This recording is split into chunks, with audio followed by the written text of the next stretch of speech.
Under the bruised light of the fading sun, the dust of the desert curled around the edges of the small Texan town of Hollow Creek.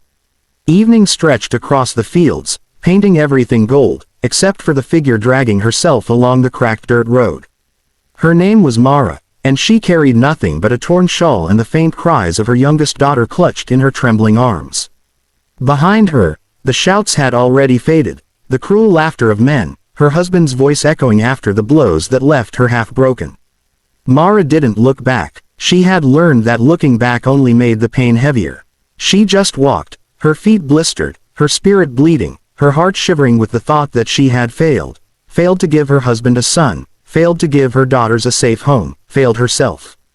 Her 3 little girls followed behind her, barefoot, tired, scared. The oldest, barely 7, tried to be brave, holding her sister's hands, whispering, "Mama, we'll be okay." But Mara didn't answer. She didn't know if that was true. By the time she reached the edge of Hollow Creek, the wind was colder. Her body ached with exhaustion. She saw the old wooden sign of a ranch, Elliott Ranch, a stretch of fenced land with cattle grazing beyond. It looked quiet, safe even. But safety was a word Mara no longer believed in. She just needed a corner to rest, a place to breathe. She sat by the fence, her daughters huddled close, the baby crying softly against her chest. From a distance, a man watched her. He stood on his porch, tall, weathered by the years, his hands rough from work, his hat pulled low against the wind. His name was Caleb Elliott, a rancher who had lived alone for 12 years. People in town called him the Quiet One, the widower with no heart left to break. He had lost his wife, Clara, in childbirth, and the child with her. Since that day, his house had known only silence. He spoke to no one unless necessary, and the nights were long, filled with nothing but the sound of coyotes and his own empty thoughts. He saw the woman by his fence, thin, covered in dust, her face marked by bruises that the evening light couldn't hide. Her children were like shadows beside her. Something inside him tightened, something he thought had died long ago.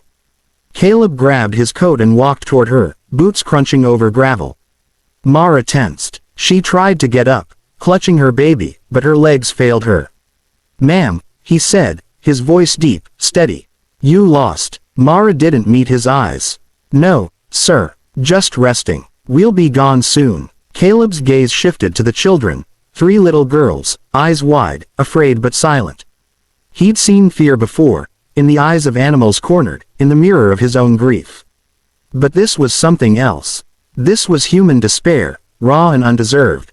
"You from town?" he asked gently. Her lips quivered. "From south. My husband." She stopped. Shame flooded her face. He didn't need her to finish. The bruises said enough. The silence said the rest. Caleb looked away, jaw tight. The world had its share of cruel men. He'd known too many. He thought of his wife again. How she had wanted to open the ranch to women who had nowhere to go. How she believed in kindness more than fences or guns. After a long pause, he said softly, "You're coming with me." Mara blinked. "What?" He motioned toward the farmhouse. "You and the girls. You can't stay out here. It's getting cold. I don't want trouble," she whispered. "We'll find somewhere." He shook his head firmly. "Ain't no somewhere safer than inside those walls tonight." She hesitated, fear twisting in her chest. Trust was a luxury she'd forgotten. But something in his eyes, a quiet sadness, an old gentleness, made her believe, if only for a moment, that maybe not every man in the world wanted to hurt her. Caleb extended his hand. "Come on. Let's get you all warm." She took it. That night, for the first time in months, Mara's daughters slept on clean sheets. The fire in the hearth flickered across their peaceful faces. Caleb gave them stew, bread, and milk, watching from the corner, unsure what to say. Mara sat silently by the fire, her eyes darting between her sleeping children and the man who had taken them in. "Thank you," she murmured, barely audible. He nodded. "No thanks needed." When she finally slept, Caleb stayed awake, staring at the fire. He thought of his wife's empty rocking chair, the soft lullaby she used to hum, the way she dreamed of a house full of laughter. That sound had died long ago, but tonight, he could hear whispers of it again in the soft breathing of the girls down the hall. Days turned into weeks. Mara tried to help around the ranch, washing dishes, tending to the hens, patching torn clothes. Caleb insisted she rest, but she refused. Work made her feel alive. Each sunrise over the ranch brought color back into her cheeks. Her daughters followed Caleb around like shadows, their giggles filling the silence he had carried for years. The first time he smiled, it caught him by surprise. One morning, as he taught the girls how to feed the horses, the youngest, tiny and brave, asked, "Mr. Caleb, why you so alone?" He knelt beside her, brushing dust from his hat. "Guess I just forgot how not to be." She grinned, missing a front tooth. "You can remember now." That simple line struck him deeper than a thunderbolt. He turned away quickly, hiding the tears that burned his eyes. That evening, Mara found him fixing a fence under the orange glow of sunset. "You don't have to do all this for us," she said softly. He didn't look up. "Ain't doing it for you. Doing it for what's right. You hardly know me," she said. He hammered another nail. "Don't need to. Sometimes a person just sees another person drowning and knows they've got to pull him out." Her throat tightened. "I've never met a man like you." He finally looked at her, eyes tired but kind. "There's more of us out there than you think. You just been surrounded by the wrong kind too long." Winter came. The wind howled through the valley. Mara and the girls made the ranch a home, sewing curtains, baking bread, filling every corner with warmth. Caleb pretended not to notice the softness returning to the house, but he did. He noticed every sound, every smell, every smile. It scared him at first.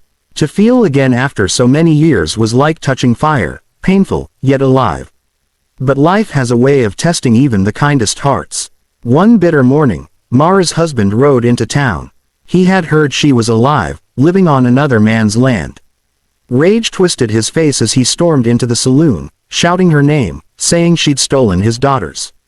People in town turned away. They'd seen his temper before. Nobody wanted to be next. But word travels fast in small towns. When Caleb heard, he saddled his horse and rode straight into town. The saloon went silent when he entered. Caleb stood in the doorway, calm but deadly still. "You looking for Mara?" he said evenly. The man sneered. "She's my wife. You keeping her?" Caleb's voice was low but firm. "No, I'm protecting her. She's mine," the man spat. "She stopped being yours the day you raised your hand to her," Caleb said. His hand rested on his belt, near the holster he hadn't used in years. "Now, you listen to me.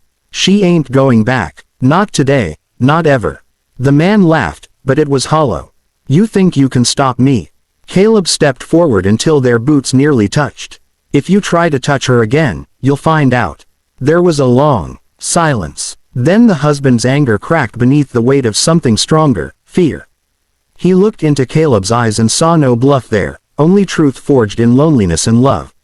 Without another word, he turned and left, cursing into the dust. Caleb exhaled slowly, the tension leaving his shoulders. For the first time in years, he felt peace, not because of victory, but because he had stood for something that mattered. When he returned home, Mara was waiting on the porch. The moment she saw his face, she knew what had happened. Tears filled her eyes. "I was afraid he'd come," she whispered. "He won't again," Caleb said. "Not while I'm breathing." She looked at him, really looked at him, and something inside her broke open. "Why do you care so much, Caleb?" "Why us?" He hesitated. "Because I spent too long letting ghosts keep me company. You and those girls, you remind me what life's supposed to sound like." Her tears fell freely. "I don't know how to repay you." He shook his head. "You already have." Months passed. Spring arrived with its blossoms and new beginnings. The ranch thrived again. The laughter of 3 little girls echoed through the fields like birdsong, and the man who once lived only with silence learned to smile again. One night, after supper, the girls begged Caleb to tell them a story. He sat by the fire, pretending to grumble, but his heart was full. Mara watched him, her hands folded, her smile soft. When the girls finally drifted to sleep, Caleb turned to her. "You've built something here," he said. "Something good." She looked around at the flickering light, at her daughters safe and warm.